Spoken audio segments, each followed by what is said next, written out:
Hi, everyone. Welcome back. This is the last virtual lecture I'm going to do for the year, and I promise for those of you who are tuning in, of course, there will be a little extra credit prompt at the end, but this is actually pretty darn interesting. If you're going to watch one more lecture, this is a good one to look at. This is going to show you what happened in the European theater of war for World War II.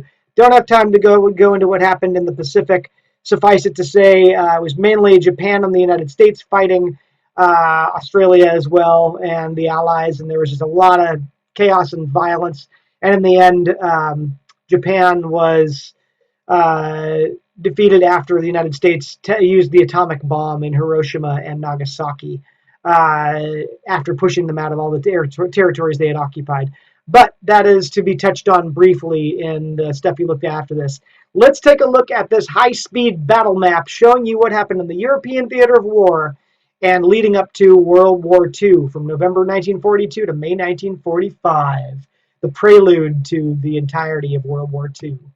So here we go. Here's the map of Europe prior to World War II. You got Germany here. This is the Weimar Republic's flag. Remember, Weimar Republic was the democratic republic established in Germany following World War I. Over here you have the Soviet Union in what was Russia. Remember, after World War I, the Russian Revolution turned the Soviet Union into a communist state, Russia into a communist state. All these states, Estonia, Latvia, Lithuania, this is a unified Slavic state down here, Czechoslovakia. All these places came into existence after World War I. Chunks of Poland as well as its own independent state, more thorough. Lots and lots of stuff going on. Here's Italy, here's France, here's the UK, and North Africa, which is still colonized by France at this point, don't forget. So lots of stuff going on. First thing that happens, 1933, the Nazi Party came to power in Germany. So this red you'll notice on the map indicates the presence of the Third Reich. So this is where the Third Reich formed. And some of the checkered red, like with spots, will show you where they had basically control through governments that they were in charge of, even if they weren't officially in charge. Kind of an indirect colonization. So the Third Reich formed. Hitler began to rebuild the military in violation of the Treaty of Versailles. Remember, it was secret at first, but then this military expansion was fully in public and display by 1935. The Western democracies did nothing about this. In March 1936, Germany marched into the Rhineland with troops here. The Rhineland, remember, this was this area that had been part of Germany, then was occupied by France following World War I, including the Saar down here, all this area that had gone in so much heavy fighting in World War I. Always in dispute, the Treaty of Versailles gave it into occupation of the Allied powers. Germany was never too happy about this, and Germany occupied it, again violating the treaty, and again resulting in no reaction from the Western democracies. Jump ahead to March 1938. Austria was annexed by the Third Reich, the Anschluss, remember? So the Third Reich, with minimal violence, in fact, annexed Austria and its German-speaking population. September 1938, there was some conflicts going on the borders of Czechoslovakia here, and Germany was threatening to move in on these areas. So they did, in fact, move in on these areas, which were called the Sudetenland. Britain and France agreed to Hitler's demands to, quote-unquote, free the oppressed German people, quote-unquote, oppressed German people that lived in these areas of Czechoslovakia, a multi-ethnic state. These were German-speaking, mostly people in these areas. And Germany kind of did the same thing they did with Austria, occupied them and took them over. German troops occupied the Sudetenland in the first weeks of October. And then, well, within a few months, in March 1939, Germany seized the remainder of Western Czechoslovakia. And then over here in Eastern Czechoslovakia, which was actually Slovakia, it was controlled by the Reich, but they officially had their own government, but they were under the control of the Reich. The Western democracies finally began to realize Hitler's true intention of total conquest at this point. So we are running into some issues. So April of 1939, continuing on from March, Italy, which was showing its own fascist ambitions and had already done so, they invaded Albania over here. Now, remember, a few days ago, we learned about how Italy had invaded Ethiopia down south in Africa here. And Ethiopia was the last major free African state following the scramble for Africa. Italy, who felt they had been left out of the colonization sweepstakes, being ruled by a fascist dictator, Benito Mussolini, decided that this would be a great time to move into Ethiopia and conquer it for Italy, and created an incredible violent mess, massacred hundreds of thousands of people. It was a brutal conquest and established what Benito Mussolini wanted to show as this vicious, what he called the new Roman Empire. Albania was now to join this, apparently, against their will. So Italy did this, and this is beginning to become their official alliance with Germany in the Pact of Steel in May of 1939. So on the 1st of September 1939, coming soon up, Germany invaded Poland. Germany invaded Poland coming up on the 1st of September 1939 with two army groups.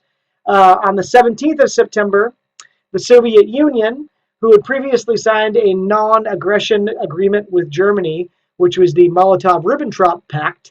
Remember, we learned about that. They invaded over here and occupied eastern Poland. At this point, this is when France and Britain declared war on Germany. On September 27th, 1940, there was the Tripartite Pact, in which the Axis powers formally came into being. Germany, Japan, and Italy signed this agreement to mutually support each other in their quest to conquer their spheres of influence. Hungary and Romania joined. They joined this in November of 1940, and Bulgaria joined in March of 1941. So these were essentially part of the Axis. They were really under the control of Germany. They gave most of their power and control to Germany. They would do what Germany asked, the Nazis specifically. So then, October 1939 to April 1940 came the Phony War. Germany built up their forces to invade France, while France established defenses behind the Maginot Line here. It's a series of strong fortifications on the German-French border.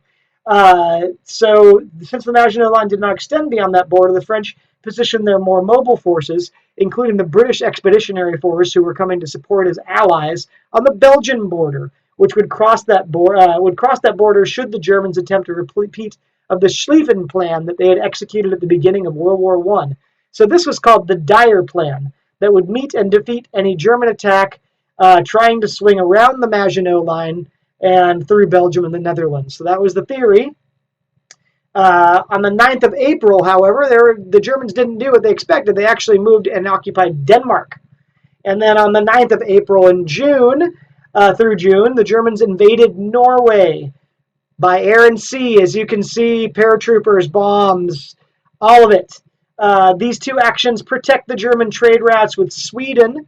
They wanted to protect their iron ore, and they assisted Germany to execute her further submarine campaign in the Atlantic. You didn't think those Germans would give up on their U-boats for long, did you? On the 10th of May 1940, there was the Battle of France. The Germans invaded the Netherlands and Belgium, bypassing the Maginot Line. Britain and France moved to counter the attack. So there's the beginning. German Army Group A, containing the major of the panzer units, attacks through the Ardennes forest and cuts off two French units, the two French armies and the BEF, from the rest of the French forces. These troops either surrendered or were evacuated at Dunkirk here on the coast and had to go to Great Britain to escape. Big thing. There's a big movie called Dunkirk about this, where the British tried to come and help many people from Britain. It didn't work out. On the 22nd of June, the Battle of France ended. After the disaster in what they call the Low Countries here, these are the Low Countries, the French army becomes almost totally ineffective, and the Germans easily attack through northern and eastern France. So they attack through northern and eastern France. France surrendered, and Vichy France, which is down here, was established, which is southern France, Corsica, and the French colonies that now become essentially allied with Germany. So Germany occupied northern France, including Paris, and Vichy France, which was basically a sub-government of the Nazis, was in charge of this whole region to the south. Corsica being here, by the way. In July through October of 1940, by the way, this is also now part of Vichy France, North Africa. In July through October of 1940, the Battle of Britain, an attempt by Germany to gain air superiority in order to invade Britain, which was called Operation Sea Lion. The Germans failed and eventually called off the operation. During this time, there was a lot of bombing to Great Britain. Not shown here is also the North African campaign that was going on, where there was a series of seesaw battles between German and Italian forces in Libya and the British in Egypt, which is over here to the south.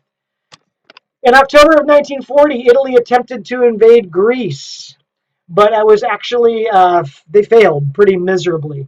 They lost half of Albania, and British sent forces to defend Greece. So the British now had a toehold in Greece. Meanwhile, Germany went to the aid of Italy by invading Greece themselves, and consequently Yugoslavia, when the Yugoslav government was overthrown, canceling her previous agreement to allow the Germans to pass through the country. So that was it for Yugoslavia for the moment. So then the 20th through the 31st of May 1941, Germany seized Crete, the island of Crete down here. You can see where the British are, with an almost purely airborne assault. They suffered such great losses, they never again conducted a major airborne assault. They got the island, but it was at great cost to the German Air Force. Then, from the 22nd of June through December of 1941, was Operation Barbarossa, the infamous Operation Barbarossa that had been secretly planned. 3 German army groups attacked into the Soviet Union, but were finally stopped just short of Moscow by stiff Soviet resistance, strategic overreach, and that notorious Russian winter, which has messed up so many armies. Remember Napoleon? Yeah, it didn't work out so good for him either. So, meanwhile, North Africa and Italy. On the 8th of November 1942, Operation Torch. Knowing that they are not yet strong enough for a direct assault into Europe, but realizing they must attack somewhere, the Allied Combined Chiefs of Staff decided to attack North Africa to assist the British 8th Army destroy the German-Italian forces that were fighting in the vicinity of Egypt. At 3 landing sites, the Allies landed in Morocco and Algeria and quickly defeat the Vichy forces there. On the 10th of November 1942, Germans occupied southern France and Corsica as the Vichy government began to topple due to defections in North Africa because of all the Allied forces there. In November of 1942, the Allies, which is to say the Americans, who had obviously entered the war by now after the events of Pearl Harbor being bombed in the Pacific by Japan, launched the United States into the war. The Allies advanced toward Tunisia to seize critical supply ports. However, the Germans rushed troops into Tunisia from Italy and Sicily and formed the 5th Panzer Army. The Germans successfully halted the Allied advance just short of their goal. The British First Army was now forced to go on the defense and wait for supplies and reinforcements to arrive from the very long supply lines, as well as to wait for better weather. A French and American corps occupied positions to the south of the main British corps. In early February, Panzer Army Africa, commanded by General Rommel of the Germans, arrived in Tunisia after being driven from Egypt by the 8th Army. So you can see that happening down here. Now remember, again, the Americans had entered the war. This was a very big dynamic shift because the United States had been building up its own war supplies and material for quite a while. And we were coming into Europe in a very big way, which was soon going to be a huge deal. So shortly after this battle in North Africa, Rommel proposed that the combined German attack lines attack the weak Allied right flank in an attempt to cut off the 1st British Army from its supply lines prior to the 8th Army's arrival in force. However, the Battle of Kasserine Pass in February of 1943 was a tactical defeat for the Americans, but an operational failure for the Germans, who were unable to follow up on the initial successes. The 8th Army finally arrived in force, and the 2 German armies here surrendered in May 1943. With the Allies still unprepared to invade Europe, a decision was made at the Casablanca Conference. Casablanca is down here in North Africa, to attack into Sicily. The decision to invade Italy was made with the success of the Sicilian operation. So here comes the 1st Army Group of the United States under Alexander, paratrooping into Italy. It's happening. It's happening. It is Sicily, the island of Sicily to the south. So here we go, Montgomery and Alexander. So on this 10th of August to the 17th of August 43, after some battling, Sicily was conquered. The U.S. 7th Army attacked up the western side of the island, protecting the flank of the British 8th Army that attacked up the eastern side. The Germans were able to evacuate much of their men and equipment, however. Um, on the 3rd of September 1943, the British 8th Army then invaded the toe of Italy. Remember, Italy kind of looks like a boot, right? So they invaded the toe of Italy as a diversion, Operation Baytown. The U.S. 5th Army under Clark then made the Allied main amphibious assault, Operation Avalanche, at Salerno on 9th of September, while the 1st British Airborne Division conducted a supporting amphibious assault called Operation Slapstick over here at the heel of Italy. Salerno was a very difficult operation for the Allies, but poor German coordination resulted in a successful invasion. So, by the way, just prior to the Salerno invasion, you'll see the color here changed. Italy surrendered to the Allies. Mussolini surrendered and fled. This was announced during the invasion to create havoc for the Germans. The Germans, however, had anticipated this capitulation, and they rapidly disarmed the Italian forces. Again, Mussolini fled and made his way up, trying to get to Switzerland through the mountains with his mistress and some high command. This was a German poster at the time, like, hey, the Germans, Italians, we're your friends. We're just gonna occupy your country for a while, but hey, that's cool. Yeah, it's chill. We're gonna hang out on the beach and drink some limoncello, but fight a lot and create a lot of problems for you. So from the 16th of September to the 8th of October 1943, there was a movement to the Gustav Line up here in the north. The British 8th Army linked up with the U.S. 5th Army by 16th of September, and the Germans, under Luftwaffe Field Marshal Kesselring, the Luftwaffe was the German Air Force, withdrew to and held the Gustav Line by 8th of October. And then on July through November of 1943, meanwhile, after two failed German offensives in Stalingrad in 1942 and Kursk in July 1943, the Soviet Union began the first of their major offensives to push the Germans back into Germany from the Soviet Union. This offensive occurred along the majority of the Eastern Front and reached the Dnieper River. This is followed by the real invasion of German-occupied Europe. So this is just an image showing you what some of this destruction looked like actually in Russia. It shows you this is how a lot of the cities looked following this pushback. So this is actually a Soviet soldier capturing a German soldier after this fight. So you can see from the German soldier, cold, not doing so great, having some issues, indeed. That winter had been really hard on them. Also, this guy might be about 14 or 15 because at this point in the war, the Germans were badly overextended and a lot of their soldiers were kids.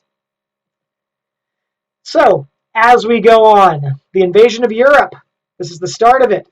So the 21st Army Group under Montgomery is named the 21st AG Commander.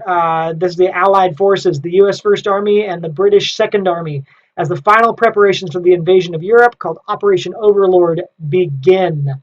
So in fall of 1943, with the capture of Foggia in Italy, the U.S. Army Air Force now had two locations to conduct the strategic bombing of German industry and resources. You can see how they're doing a lot of that from their bombing locations, bombing cities, firebombing. Extremely destructive, actually, and destructive to a lot of civilians. Many civilians died in these bombings. And this war was notorious for having the greatest civilian casualties of any war in history up to this point. The 8th Air Force had begun these limited operations from England in the summer of 1942, and now with the 15th Air Force in Italy, and with the British Bomber Command conducting night raids against German morale. The U.S. strategic bombers conducted 1,000 bomber raids, large bombers, every night, deep into enemy territory. Emphasis on transportation, infrastructure, and oil production. These initial raids proved to be very costly. A lot of planes were shot down, but they continued through the rest of the war. My Uncle John was actually a navigator on one of these bombers. So on the 22nd of January 1944, after continuous unsuccessful attacks on the Monte Cassino in here at this line and the rest of the Gustav Line, the 15th AG attempted to break the stalemate by conducting another major amphibious landing with the U.S. 6th Army Corps at Anzio, Operation Shingle. While the landing was virtually unopposed, the U.S. Corps Commander General Lucas failed to advance. Simultaneously, the drive by the U.S. 5th Army to link up with the 6th Corps failed again to break the Gustav Line. So this is a big mess. Meanwhile, on the 19th to the 25th of February 44, there was a bomber offensive. The U.S. orient on the destruction of the German aircraft industry. The scale and success of the attacks resulted in being called the Big Week after the fact. U.S. fighter planes were now able to escort the bombers all the way to their targets and back due to drop tanks for gas. They and the heavily defended bombers destroyed so many German fighter planes that air superiority was assured for the upcoming Overlord invasion. The Germans can now only defend their most critical industrial locations. Meanwhile, from the January through April of 44, the Soviet spring offensive frees Leningrad from its 2-year siege and pushes into the Ukraine. So the Soviets are pushing hard. And it's very important to recognize that Germany was extremely overextended fighting on these multiple fronts. And on the 11th of May to the 4th of June of 1944, in an attempt to draw German units into the Italian theater and thus away from the Overlord invasion, the 15th AG conducted Operation Diadem and finally broke the Gustav Line. The 5th Army linked up with the 6th Corps at Anzio and entered Rome on the 4th of June, 2 days prior to Overlord. By the way, there was somebody who I was very close to who happened to be fighting in this period in World War II. That was my dad. He's this guy right here on the right, James Mink. He was a young guy. He had me really late in life. That's why you see me now. But yeah, he fought at Monte Cassino, and he fought here on the Gustav Line and was part of the force that invaded into Rome. He was in the Special Forces, what was called the First Special Forces Brigade. They were called the Devil's Brigade in the movie, and they kind of would like go into places at night in secret and do assassinations and stuff like that. They were pretty intense. He had a lot of PTSD after the war and became a pacifist because he realized he was killing a lot of kids. Along with German officers. If you've ever seen the movie Inglourious Bastards, it's based on the Devil's Brigade. You can see the scalloped arrowhead that Brad Pitt's wearing in it is the same one that my dad had in his uniform. So yeah, my dad, sweet guy, also a high school teacher, kind of a badass, also became a pacifist. So meanwhile, Operation Overlord, the big one, D-Day. 3 airborne divisions, 81st, 101st, and 6th British landed in Normandy in the early hours to protect the flanks of the amphibious landing sites. On the 6th of June, 44, Operation Overlord. 21st AG landed in Normandy on 5 beachheads, Utah for the 4th, Omaha for the 1st and 29th, Gold for the 50th British, Juno for the 3rd Canadian, and Sword for the 3rd British. Allied air forces successfully conducted strikes which slowed and even prevented German reinforcements from arriving at the Normandy beachheads. So this was D-Day. This is the big one. Big deal. This is the first beachhead in Northern Europe that had been established since the beginning of the war. After the fall of Rome, the 15th AG was able to push the Germans north on the Italian peninsula. They quickly break the German Gothic line but cannot push much further, and the opposing forces settled into a static line for the winter and spring of 44 and 45. Meanwhile, there's what they call the breakout. On the 25th of July, 1944, Operation Cobra.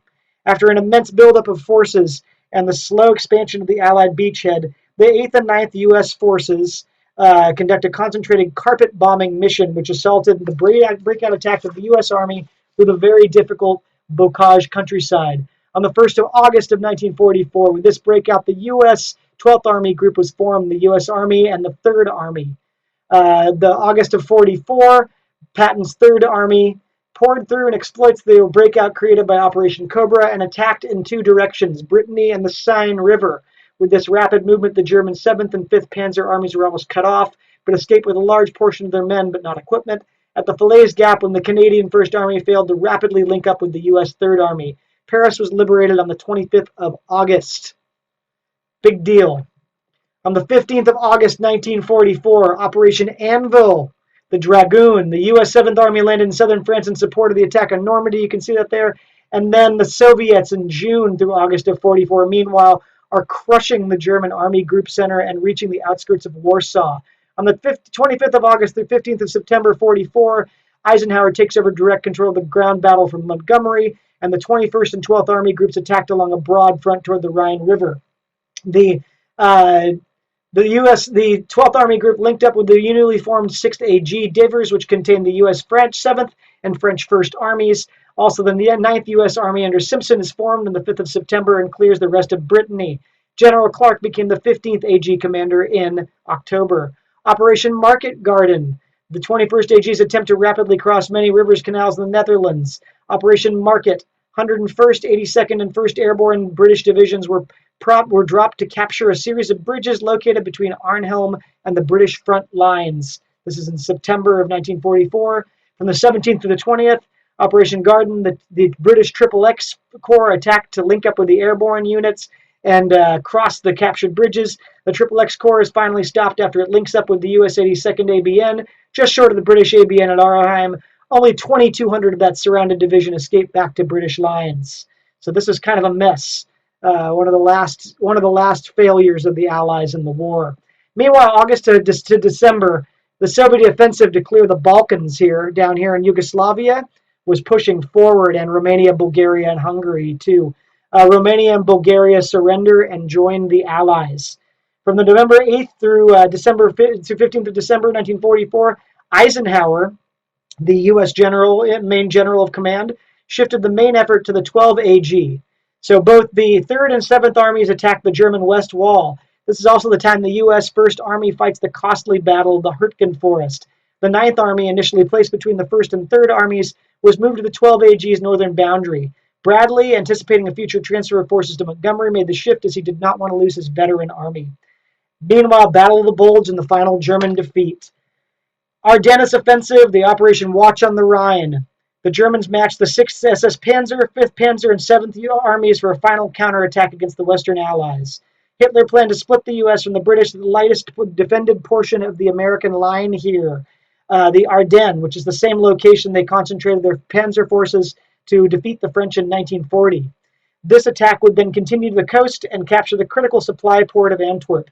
This would become known as the Battle of the Bulge. So here's the Battle of the Bulge, 15th through 24th of December. Germany attacked and created a bulge in the Allied line as the 1st and 9th Armies are cut off from the 12th. The command of these two armies shifts to the 21st. From the 21st through the 20th to the 21st, the 3rd Army dispatched its front lines, reoriented to attack in the southern portion. Patton began his attack on the 22nd of December. From the 26th of December through the 7th of February, the 12th and 21st AGs pushed the Germans back to their start line. You can see that happening with the Battle of the Bulge continuing. Meanwhile, the Soviets are pushing further and further to the Oder River in the north, followed by attacks in Hungary and Austria in the south. If you haven't already seen this on the map so far, the not so little secret about the war is that ultimately the Soviets did most of the heavy lifting. Of course, there was lots going on the Western Front, but the Soviets were the ones really making the decisive actions in this war. On the 22nd of February to the 21st of March began the Rhineland campaign. All army groups pushed forward to the Rhine River, so pushing back this initial German occupation. By chance, the U.S. Army was able to capture a bridge still intact on the 7th March at Remagen and created an unexpected bridgehead on the east side of the Rhine River. The U.S. First Army was returned to the 12th AG after the Battle of the Bulge. On the 22nd and 23rd of March, the U.S. and British 3rd and U.S. British 2nd Armies conducted river crossings. And then 28th of March to the 7th of May, attack and occupation of Germany. The German Army Group B is captured in the Ruhr Pocket. The 15th AG made a final push to capture the rest of Italy, and the U.S. 5th and 7th Armies linked up on the 4th of May. So that's the end, right?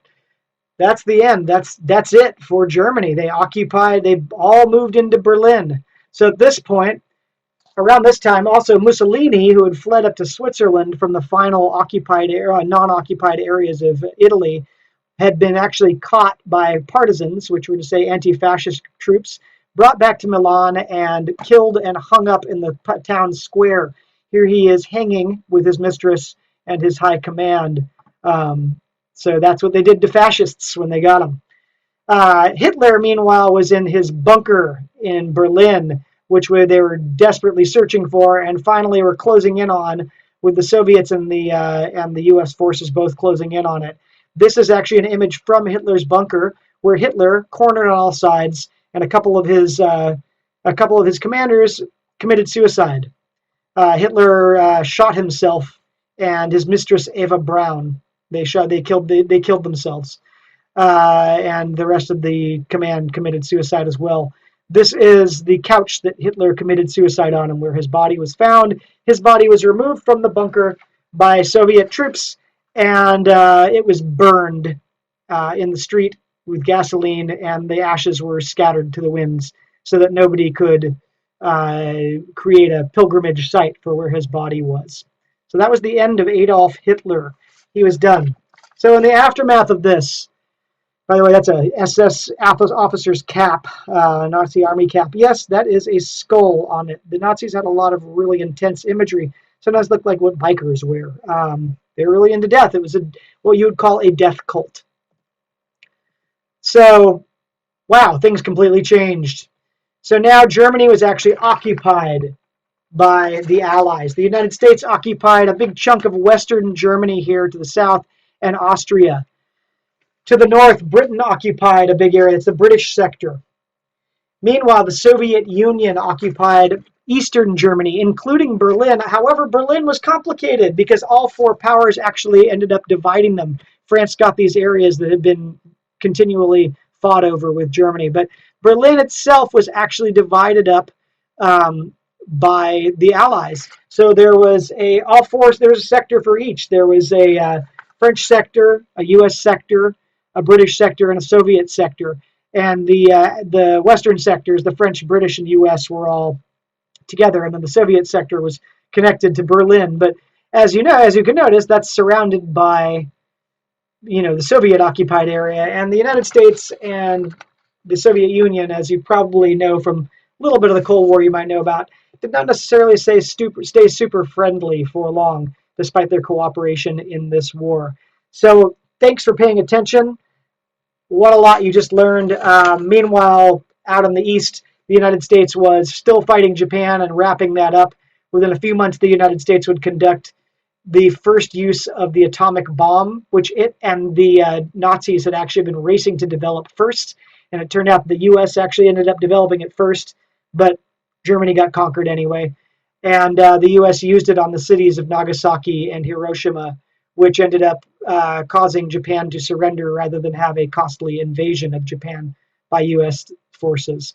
So that was the end of the war in fall of 1945. Thank you so much for paying attention, or August of 1945, I'm sorry. Thank you so much for paying attention, and I will be seeing you at the Zoom party.